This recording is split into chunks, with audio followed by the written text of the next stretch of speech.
My life was good. A successful engineer at 43, a wife, 2 great kids, a tight-knit family. 16 years of marriage had seen its rough patches early on, but we'd built a comfortable, loving existence. I was a good husband and father. I truly believe that. That's why the shock was so absolute when I discovered the truth. A 2-year long-term affair. The previous 2 years had been hell. My wife, 40, a high-powered ad company manager, grew cold, distant, hypercritical. She compared me constantly to her boss, a man she said had initiative and knew how to make his wife feel special. I took the betrayal personally, thinking I was the failure. I researched books, desperately trying to fix a marriage I didn't know was already shattered. Every attempt at affection was met with bitter disappointment. It was heartbreaking. The irony was venomous. Her boss, the man she'd praised, was not just a colleague. He and his wife were our close friends. We shared BBQs, family outings, and I'd even confided in him about my marital struggles.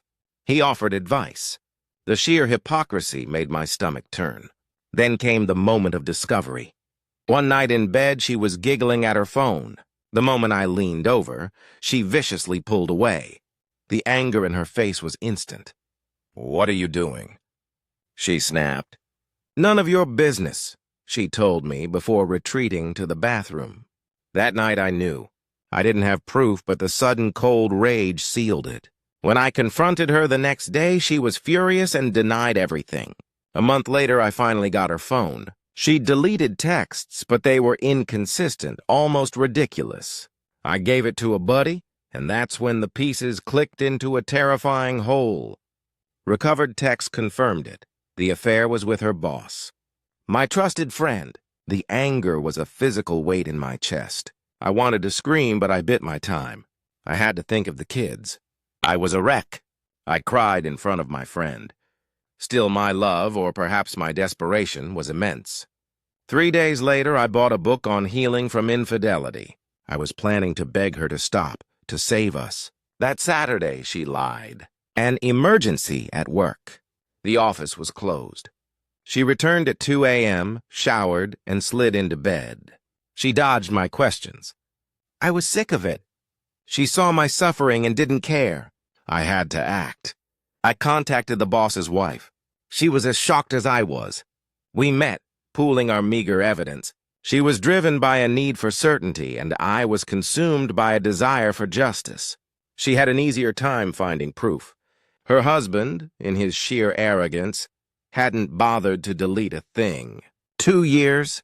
They'd been together in our house, their house, on business trips, in expensive hotels. It was sickening to read.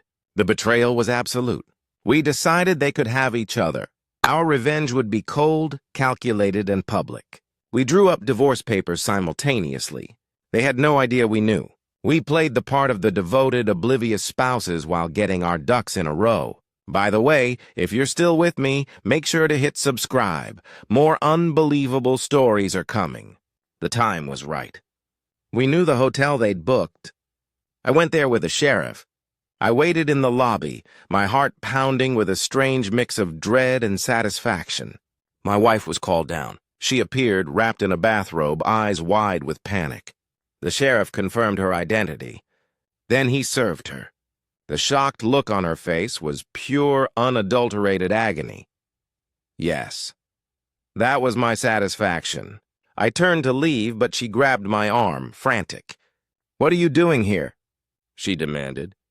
I looked her dead in the eye. "You had an affair. I'm leaving you. Simple." She started screaming, pulling hard on my arm. The sheriff had to step in. "Release him immediately." She did, then began to cry, clinging to desperate excuses. "I can explain. It's my fault." Her words only fueled my anger.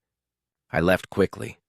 Her boss, hearing the news, rushed home, only to be served by his own wife. We blindsided them, just as they had done to us. The fallout has been a mess. Neither of them wants the divorce. They claim it was purely sexual, that they never intended to leave. My wife has been begging, going to therapy, reading the very book I bought. She's apologetic, remorseful. She showers me with attention, with offers of intimacy, anything to prove her love. She's even willing to agree to a post-divorce purity test of sorts, where she'd wait years for me. She even offered a trial separation where I could go sleep with other women to get my mojo back. But I am done. Her desperate pleas feel like nothing more than the selfish fear of getting caught and losing everything. I told her she's only sorry she got caught. The anger flares every time she calls me bitter or resentful.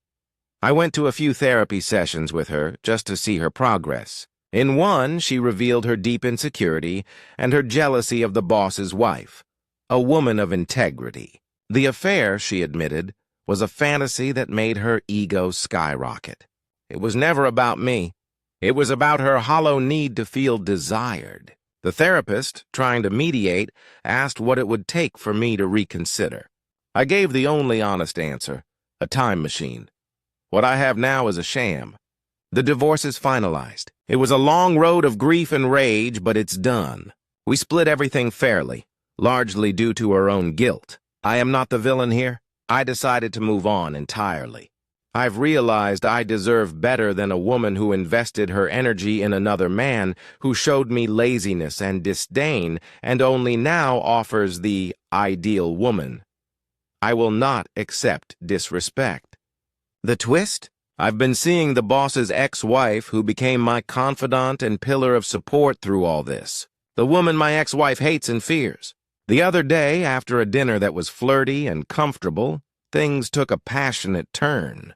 It was the most mind-blowing, enthusiastic sex I've ever had. It didn't feel like cheating, because I was free. It felt like a necessary reclamation of my self-worth. I'm finally dating, finally alive. I have a partner who is phenomenal, who loves me for who I am. My ex still hints at reconciliation, a ghost of her desperate begging. But I'm done.